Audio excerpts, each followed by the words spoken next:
कि सवितानि सत्कर्माणि प्रचक्ते, ये सत्कर्म जो है ये पतंजलि योग में नहीं है, ये गोरखनाथ जी का योग में है। गोरखनाथ जी इसका आविष्कार है। इसलिए जो 84 आसन है, आसन में 2 आसन है, एक मच्छिंद्रासन है, एक गोरक्षासन है। मच्छिंद्रनाथ जी का नाम में मच्छिंद्रासन, गोरखनाथ जी का नाम में गोरक्षासन। किंतु पतंजलि का नाम में कोई आसन नहीं है, क्योंकि पतंजलि इसका सृष्टा नहीं है। 84 आसन के बारे में कुछ उल्लेख नहीं है पतंजलि योग सूत्र में। 8 प्रकार के जो प्राणायाम है, सूर्य भेदन उज्जयी, शीतली शीतकारी तथा भस्त्रिका भ्रामरी मूर्छा लाभिनी तस्त कुंभका। सूर्य भेदन उज्जयी, शीतली शीतकारी, भस्त्रिका भ्रामरी मूर्छा लाभिनी, ये 8 प्रकार के जो प्राणायाम है, ये गोरखनाथ जी इसका आविष्कार है। गोरखनाथ का योग में है, पतंजलि योग में ये नहीं है।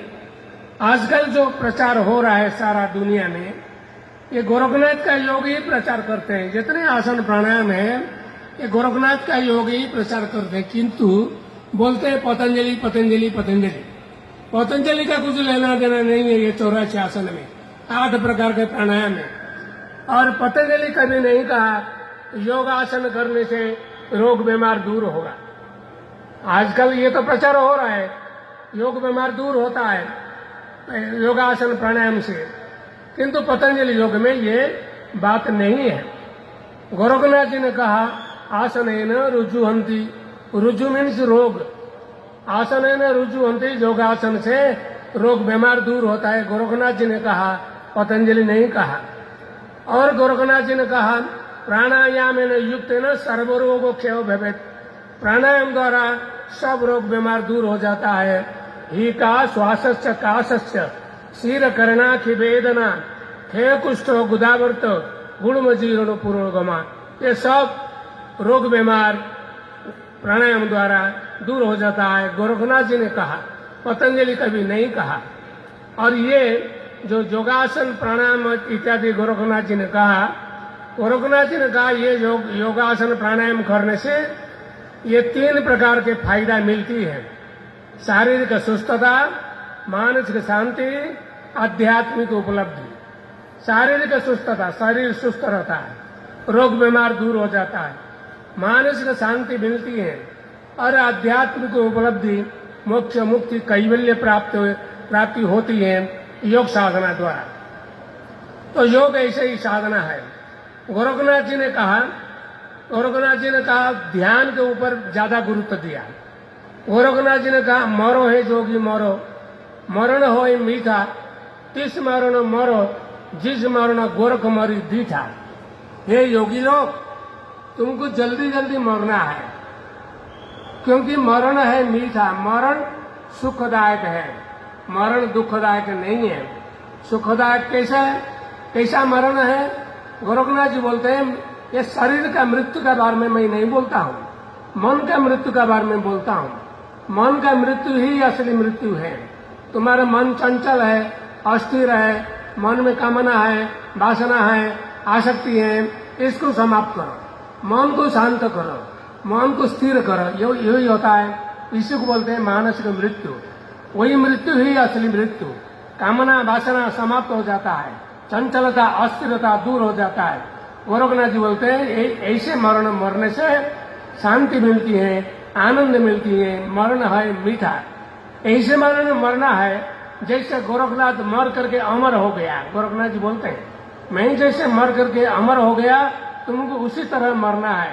साधारण मनुष्य जैसे मरते हैं, योगी ऐसे नहीं मरते हैं। योगी का मृत्यु कैसे होता है? न मरण आने से पहले योगी का मृत्यु हो जाता है, अर्थात शरीर का मृत्यु होने से पहले योगी का मन का मृत्यु हो जाता है। मन का मृत्यु हो जाने से जार पुनर्जन्म न विद्यते। शरीर का मृत्यु होने से पुनर्जन्म होगा, क्योंकि मन में कामना वासना आसक्ति रह जाता है। यदि मन में कामना वासना नहीं है तो पुनर्जन्म न विद्यते, और पुनर्जन्म नहीं होता है। मोक्ष मुक्ति कैवल्य प्राप्त हो जाता है। भगवत गीता में भगवान कृष्ण ने वही बात कहा। गीता में 6th अध्याय में अर्जुन ने प्रश्न किया था चंचलम ही मन कृष्ण प्रमाथि बलभद्रम तस्याहम निग्रहम मन्ये वायुरीव सुदुष्करम। चंचलम ही मन कृष्ण, हे कृष्ण मेरा मन चंचल है। अर्जुन का प्रश्न था, मेरा मन चंचल है, कितना चंचल? वायुरीव सुदुष्करम, वायु जैसे चंचल है मेरा मन इसी तरह चंचल है। हे कृष्ण मन को स्थिर करने के लिए कोई उपाय बताइए। भगवान कृष्ण ने कहा, अभ्यासन तो कौन्तेय वैराग्य न तो गृह्यते। हे अर्जुन, है कुंती पुत्र अर्जुन, मन को स्थिर करने के लिए एकमात्र उपाय है ध्यान योग अभ्यास।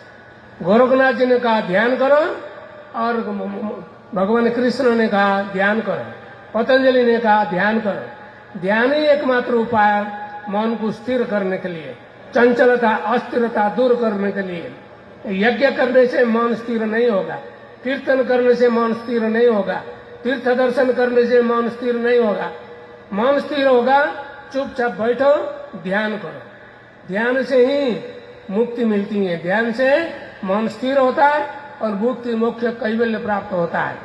तो गोरखनाथ जी और भी कहा, हमारे जो अवदान है योग तंत्र आयुर्वेद साहित्य, ये योग का बारे में तो और भी बहुत कुछ है।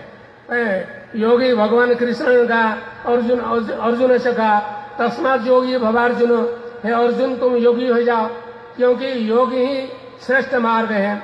योगात पर, गोरखनाथ जी ने कहा योगात परतरम पुण्यम, योगात परतरम सुखम, योगात परतरम सुखमम, योग मार्गात परम नहीं।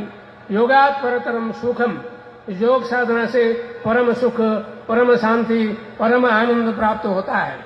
और योगात परतरम सुखम, योग ही सूक्ष्मतम मार्ग है। जितने मार्ग हैं सबसे श्रेष्ठतम मार्ग योग ही है। योगात परतरम पुण्यम, योग से पुण्य प्राप्त होता है।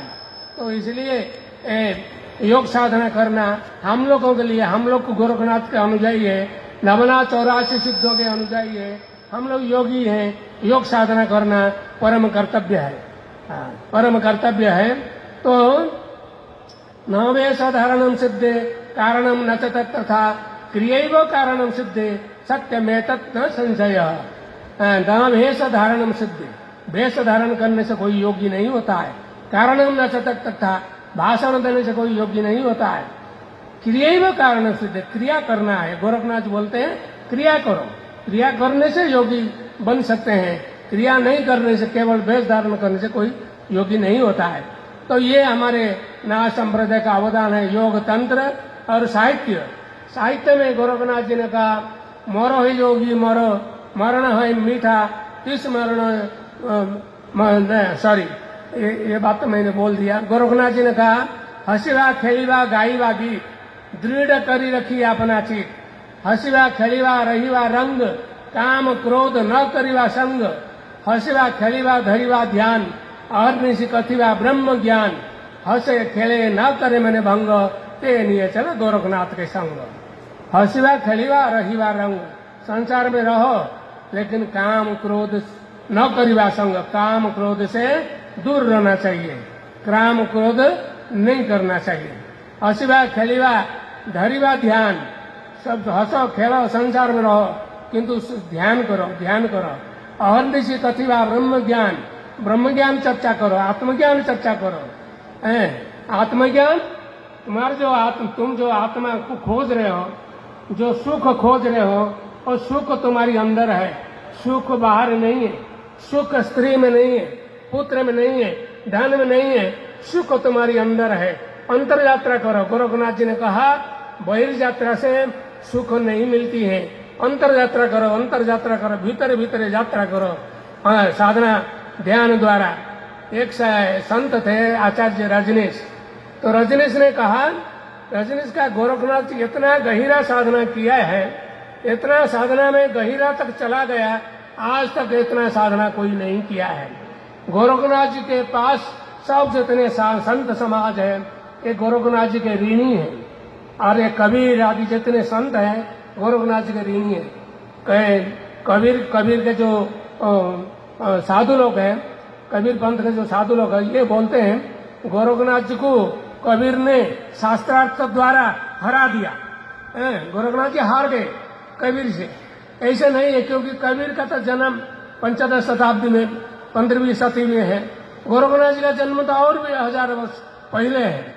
तो कबीर का गोरखनाथ जी का कभी तो दर्शन हुआ ही नहीं है, मुलाकात हुआ ही नहीं है, तो कबीर कैसे गोरखनाथ जी को हरा दिया? ये एक गलत बात है, गलत प्रचार हो रहा है, ऐसे नहीं है। तो जितने संत, एक बात बता करके मैं समाप्त करूंगा। आचार्य रजनीशी एक महापुरुष थे, हिंदी साहित्य के कवि थे।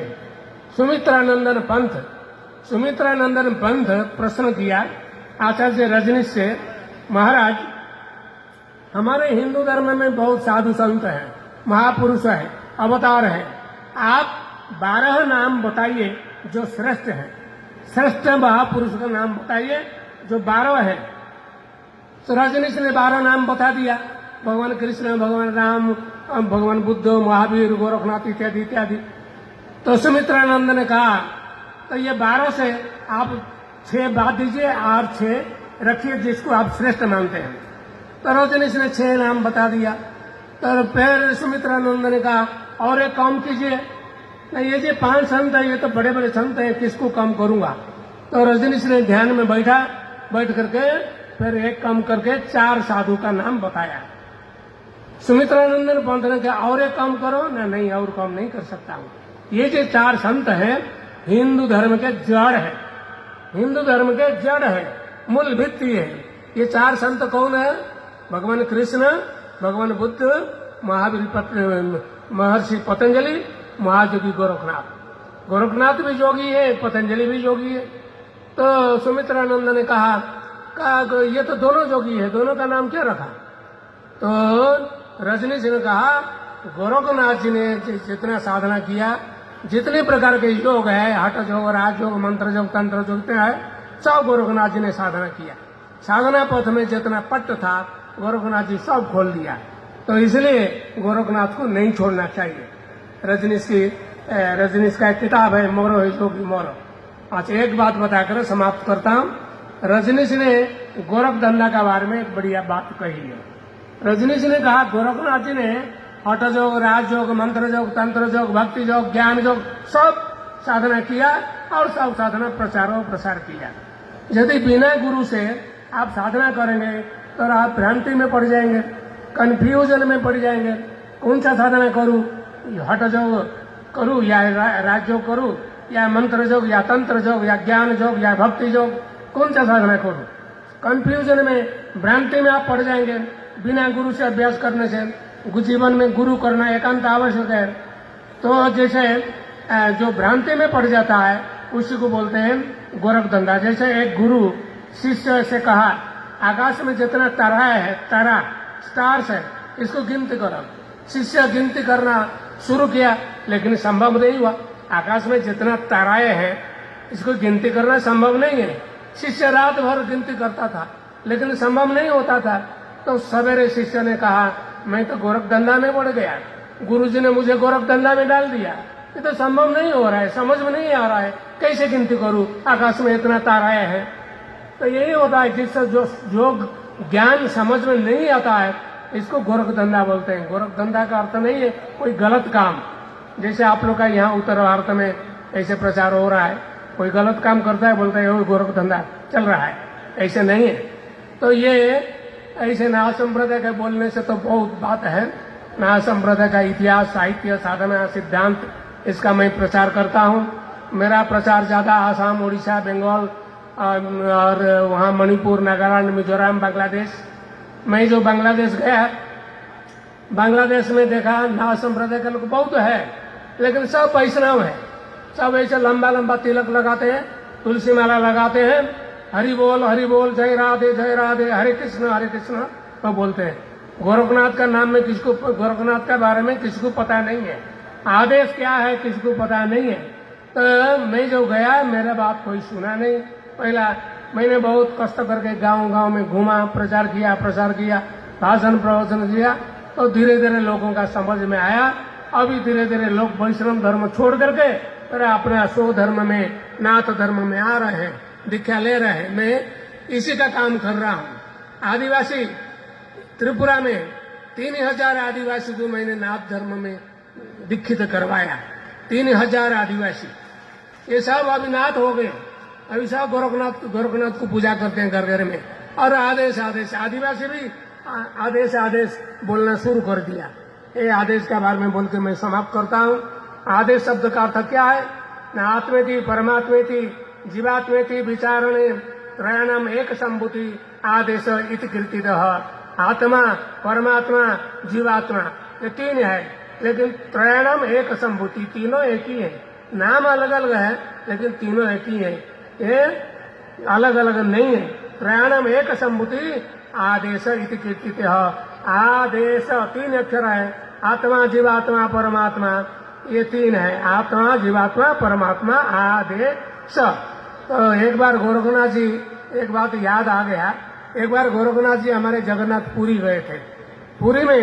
पुरी जगन्नाथ मंदिर का जो सिंह द्वार है, सिंह द्वार में गोरखनाथ जी ने नाद बजाया। 3 बार आदेश कहा और ये नाद बजाया।